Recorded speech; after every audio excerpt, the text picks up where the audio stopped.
So with that, I've just written down something in the doc here that we're going to come back to, because I think this is a massive telltale sign of someone who's just about to take your money and run and not deliver any value. So we'll come back to that in a second. I'll tease that up. But I think we've been very fair, quite positive about this so far, Daniel. So let's flip this around, right? How do we spot a faker? How do we spot someone who is either at best pushing the truth, at worst just lying to our face and trying to rob us? It's very difficult, Will, to be completely honest. And it's only getting more and more challenging because the more people tell these lies, then the more other people imitate them. And so it becomes almost a common practice. So it is very difficult. And I'll give you an example. I obviously am a LinkedIn trainer and speaker and author. So I immerse myself in this space and I follow as many other LinkedIn trainer, authors, and speakers out there as I can, because some of them I admire massively. Some of them I work with, I support, we work together, and I'm always learning new things. But on the flip side, I also see the people that perhaps aren't as credible.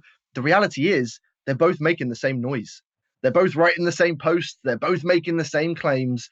And I guess in terms of spotting the fakers, you need to look at it. I'll give you an example.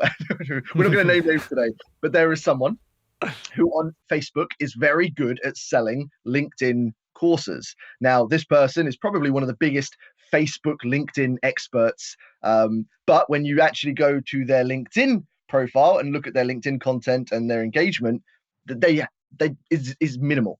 They don't have a big audience. They're not getting good engagement on their posts, yet they're selling big LinkedIn courses as a LinkedIn expert. The reality is they have a level of knowledge on LinkedIn, but it's very basic.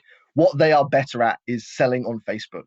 They are great at selling a LinkedIn course on Facebook through Facebook ads and things like that. So I will give them massive credibility there. But again, if you look at Facebook, it would look like they were one of the best LinkedIn trainers and experts out there. But when you go to LinkedIn, it's very quickly visible that that isn't the case. I feel like you're doing some research, Will. You look like you're trying to find it. I'm doing so. I'm getting bombarded with ads from a individual who is selling LinkedIn training right now. I'm just Googling him on LinkedIn because we're probably talking about the same person. And he's got, to be fair to him, we may not be talking about the same person here. We'll have to catch up off there in like 20 minutes. But this individual has, I'll keep it open-ended, around 20,000 followers. Now, you've got like 70 odd, haven't you? And you've got a LinkedIn page with, is it more than 500,000 now? Oh, yeah, coming up to 700,000. So that's evidence, right, of who I want to be buying. And clearly, I'm biased as well. I'm sure, and to be fair to the audience, I'm sure there's, and you said it as well, there's other good LinkedIn trainers. But clearly, I'm going to look at the numbers here, and I'm going to go, friggin' heck, I'm just going to go with Daniel. Why'd I mess around here? We're alluding to something here because this individual, I've seen the advertising for his training, and this is my kind of red flag. If I see this in any ads, I'm a massive capitalist. You should be able to advertise. You've got a product that's going to add value. You should, you're entitled to put it in front of people. You're entitled to sell.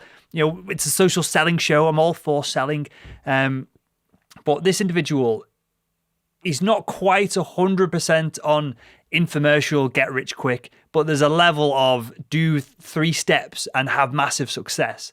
And in my experience in life, I've never done anything in 3 steps and had any success whatsoever. It's been years and years, if not decades, to get good, to master anything and have success in whatever space it is. Unless you're very lucky and you just happen to be on TikTok at the right place at the right time, and now you've blown up, and now you can leverage that audience for other things, right? So get rich quick does happen, but it's so rare. And this individual that I think we may be both talking about, there's a spin of get rich quick in his advertising. Clearly, it's needed to get people to click on an ad, to go to the landing page, to sign up for a webinar or training, whatever it is, which then feeds you into a funnel, which gets you on the end of a product. But for me, Daniel, and tell me your thoughts on this, that is an immediate red flag when people are saying, this complicated thing is easy. I've got the secret solution. Let me sell it. Yeah, so I think I now know who you're speaking about. My example was actually a female, Okay. But I think I know who you're speaking about as well. We'll talk names afterwards, just between you and I, as a sort of a chat and a conversation. But you're absolutely right, Will. If someone's promising huge results. And not just in LinkedIn, I've seen this in the coaching space, especially. You see this all the time. Facebook is full of ads from people selling coaching courses. Do this course and you'll make 10K a month every month. And the reality is not everyone's going to be able to do that. Just because you've been able to do it as an individual doesn't mean you can have this secret to everyone. So yes, if they're making big claims, and you were right to say, if they're pumping out a lot of paid advertisement, that's a good indication that there could be some red flags. But like you said, you did some research very quickly that 20,000 is a credible audience. And actually the person you're speaking about, there is definitely a level of credibility there. I think the point you were just making, which is a really good point for today's episode, is there will be a hierarchy, like going on GoCompare and comparing insurance quotes. I mean, maybe there's a product, Will, that we could create for different trainers and different industries, but you'll have the same with experts. And we'll all rank differently. I've achieved a lot on LinkedIn, but there are still people that have achieved a bit more than I have achieved. And there'll be people that have achieved a bit less and people that have achieved a lot less. And there'll be this whole spectrum of different levels of people from different backgrounds in different industries that, whilst a lot of those trainings might be similar, there'll be a lot of differences in them as well. So when you are looking, the point you sort of made is, do your homework and look for other options.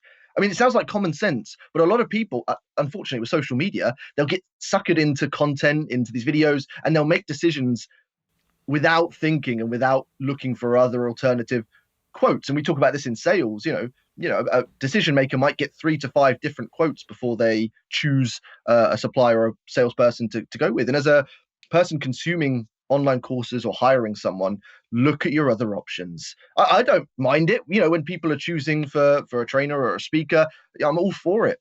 But do your homework. Right, okay, I've got this course being advertised to me on Facebook. Let's look at what other courses are out there. Let's look at the trainers, and then you'll be in a better place to make an educated decision.